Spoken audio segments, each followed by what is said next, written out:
The 2023 Seattle Seahawks have fixed their run defense thanks to coaching and scheme changes. Matty here. Don't worry, I haven't lost my marbles. It's time to talk one techniques and B-gap bubbles instead. I know I sound bold here, but the early signs have been great. The Seahawks are allowing just 2.7 yards per carry to running backs, tied for the best total in the league. And I'm going to believe what I'm seeing on the tape too. This season, Seattle may be running nickel over fronts at a similarly high rate to 2022. Almost 60% of their snaps this year have come in those looks, but they're doing it so much better with a little tweak, which we'll get into. The statistical proof of that is that the Seahawks are allowing just 2.8 yards per carry to running backs on 50 total carries in those nickel over front looks. I do hear you. You're thinking they've scrapped too high coverages to get an extra hat in the box. That's not exactly the case. This isn't exclusively a one-high middle field closed deal. Instead, Seattle's faced 35 running back handoffs when they were in one-high structures, allowing 2.6 yards per carry. But in two-high, they've defended 15 running back carries and allowed just 3.1 yards per carry. So still really solid. So the real key instead is Pete Carroll returning to run mechanics that he used prior to last season, while also adapting that stuff to his current 3-4 personnel. 2022, that first year of Clint Hurt as the defensive coordinator, well, that saw a lot of the good run fit stuff from previous years go missing, with Seattle trying to work out that balance between Vic Fangio elements and then, what worked for their players and in their overall scheme. Preseason football is where this first showed up. And again, I know that sounds wild, but off that preseason football, I predicted Seattle would be a top 5 run defense unit come the real stuff. And that's because the preseason, especially for defense, it features all the roots of a scheme. And we only have to look to last year where, if you remember, the run defense looked awful in the preseason and then stayed rough throughout the year to see that this does matter. So in 2023, the way in which the Seahawks got all of their roster playing with the principles to stop the run left a lasting impression. So to understand how Seattle has changed their scheme and also their coaching and their emphasis for the good of the run game, their third and final matchup of exhibition football is actually really insightful, because at the Packers in that preseason game, you had guys who aren't even Seahawks anymore showing that they got it. So it's little surprise that the first string dudes out in real football are also able to execute, when guys right at the bottom of the roster, taking less snaps in practice, playing like, as you can see here, balling out. And I think this is the best way to teach what some of the things that Seattle's getting done up front, in the second level, and even in the secondary to stop run games. So the reason Green Bay is so important is their offensive style, because they attach these kind of throws like you see here to their run game. Little quick dump-offs where it's testing guys, it's putting them in conflict, it's causing them issues. And Seattle's adjustment to stuff like this is really important. But let's talk about why it's difficult first off as we see this run hit. Okay, so first up we have this 2nd and 7. Seattle's in their nickel. 1, 2, 3, 4, 5. 2-4 personnel. 2 interior defensive linemen, 1, 2, 3, 4 linebackers over front. So the 3 technique here is to the run strength to where the tight end is, and the nose tackle is away. Now, with Seattle wanting to play 2 high safeties on the back end, that means they have 1 less guy in the box. So for Green Bay's 1, 2, 3, 4, 5, 6, 7, 8 run gaps, Seattle would only have 1, 2, 3, 4, 5, 6, 7 players. The corner brought into the fit by this nub formation.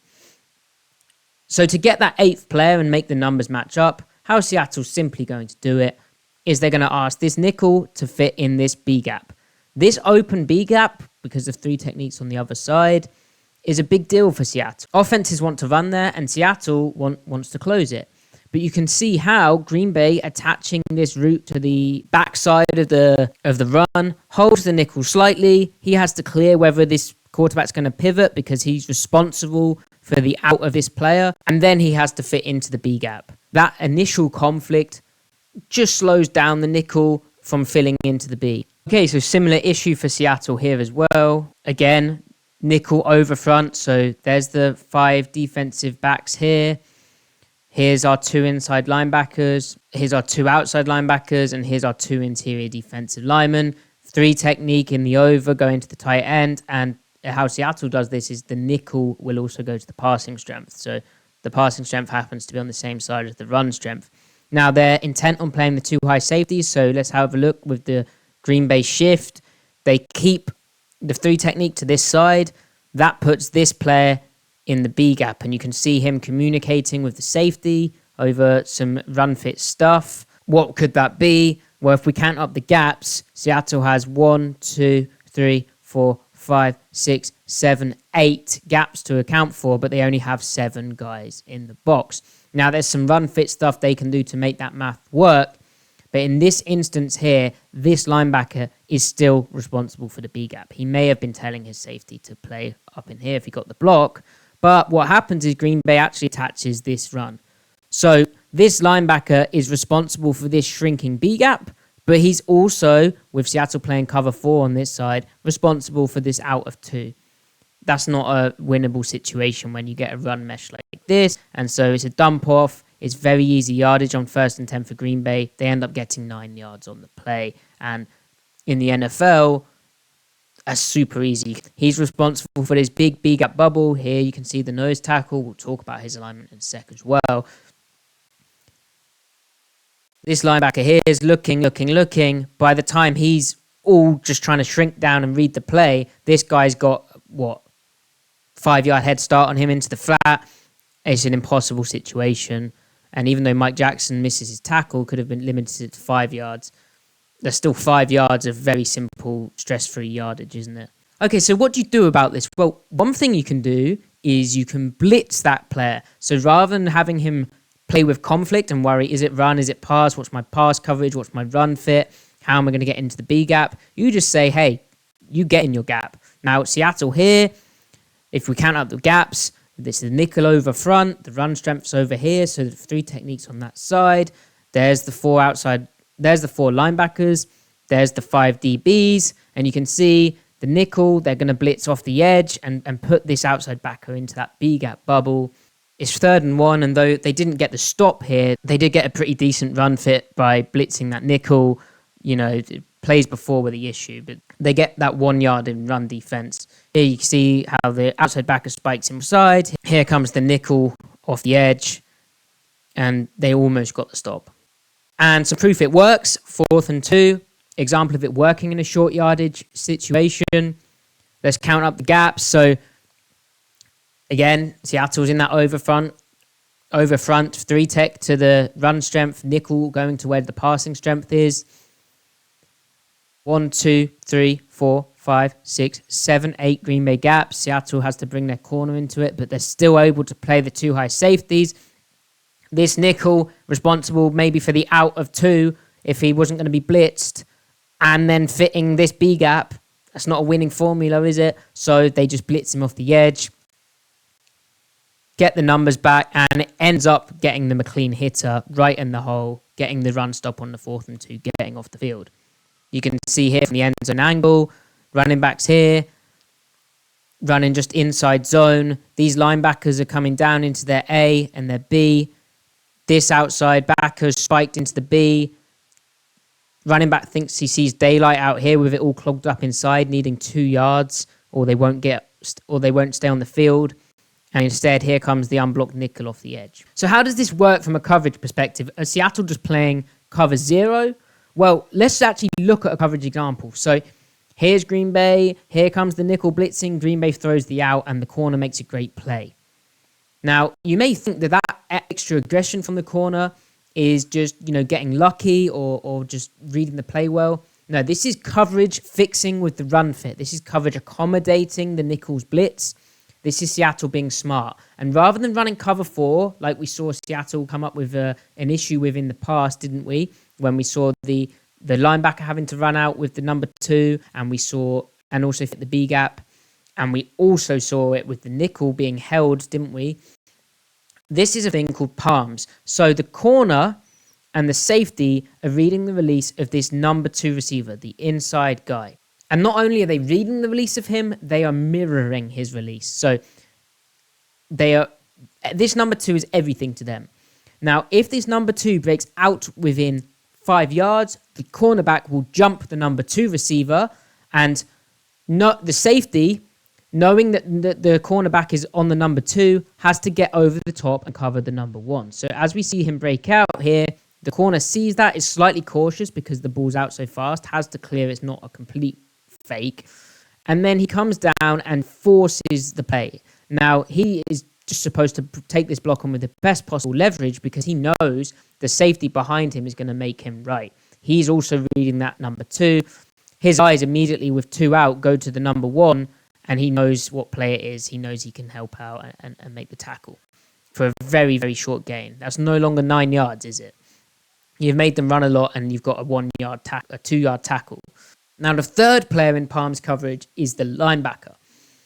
Now, this linebacker doesn't read the number 2, but again, the way that the coverage is married to the run fit is on exhibition here. This linebacker, his read is the number 3. With the corner and the safety reading 2, if 3 is to the flat, then this guy has to take him because these guys are already occupied.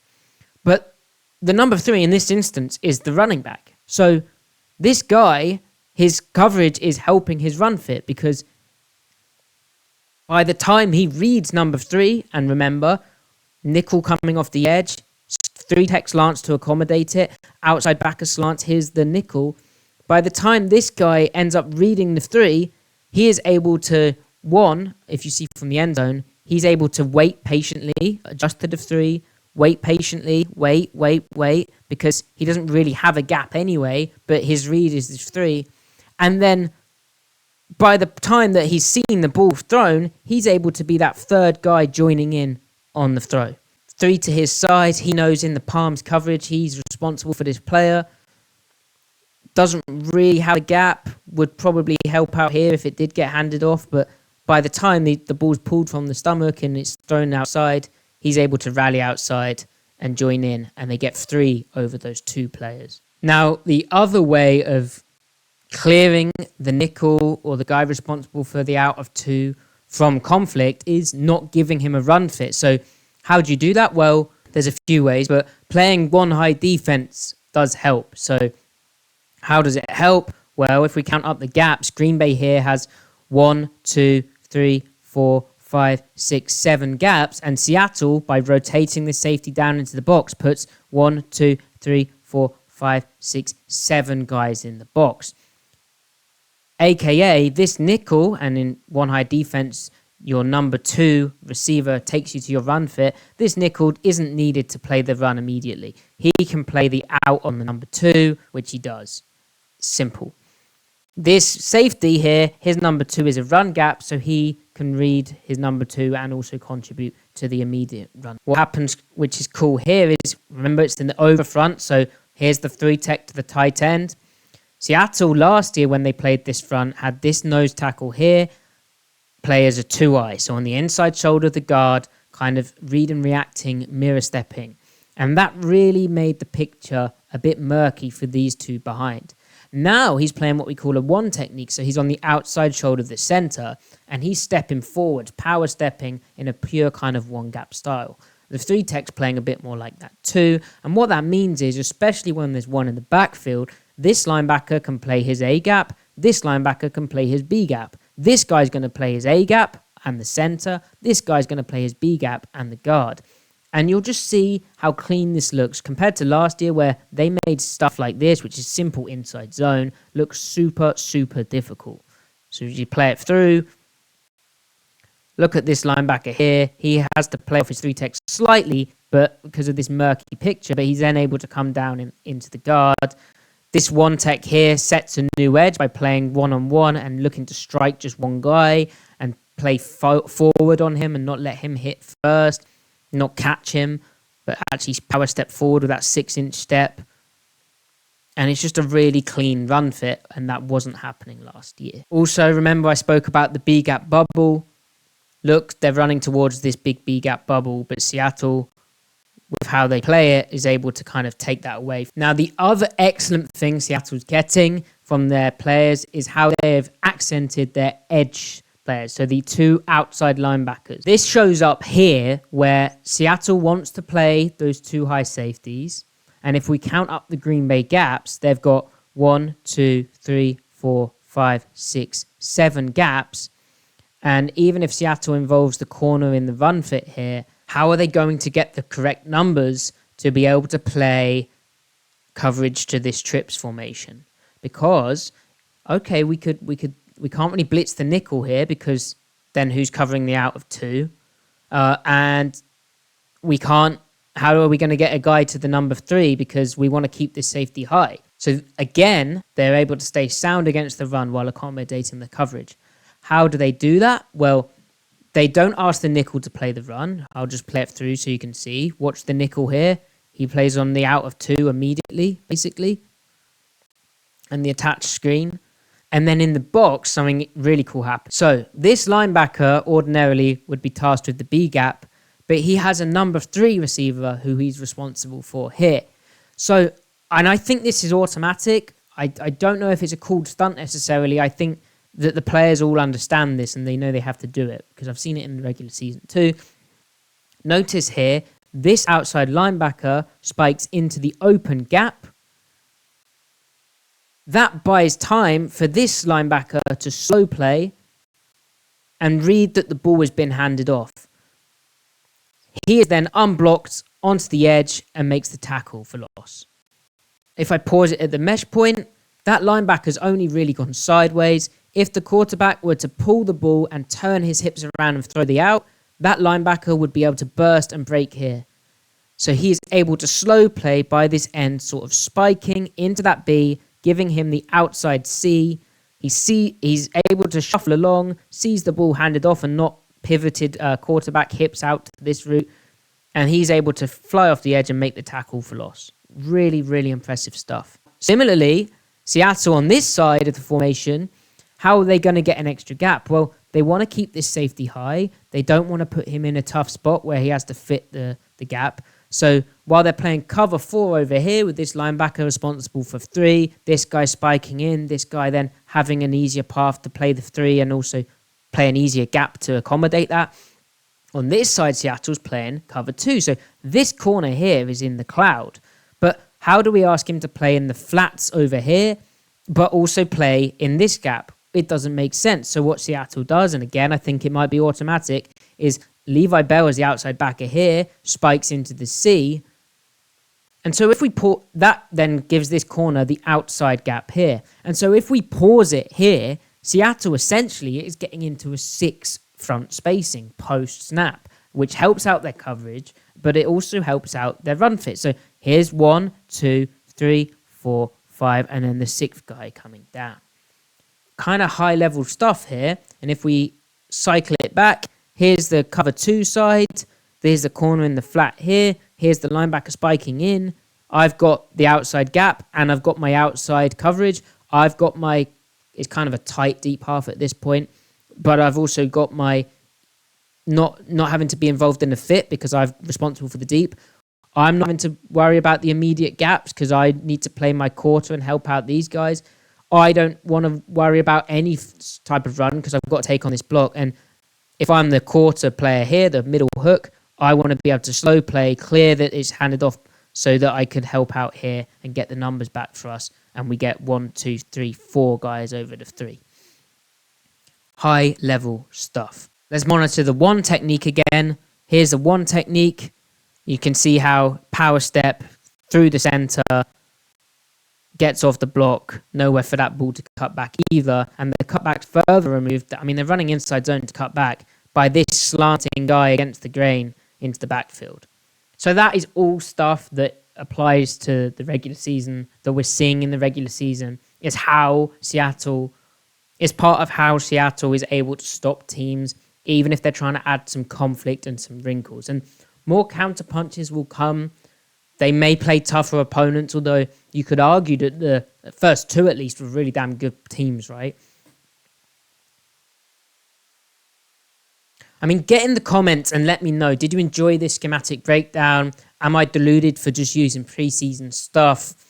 Make sure you also check out Griff's video, a great video on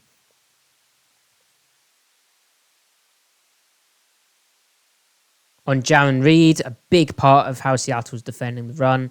Please do like and subscribe. Comment down below. Please do like and subscribe to the channel also. We're going to keep them coming throughout the regular season and hopefully the postseason, because if Seattle's defending the run like this, they're going to be real good.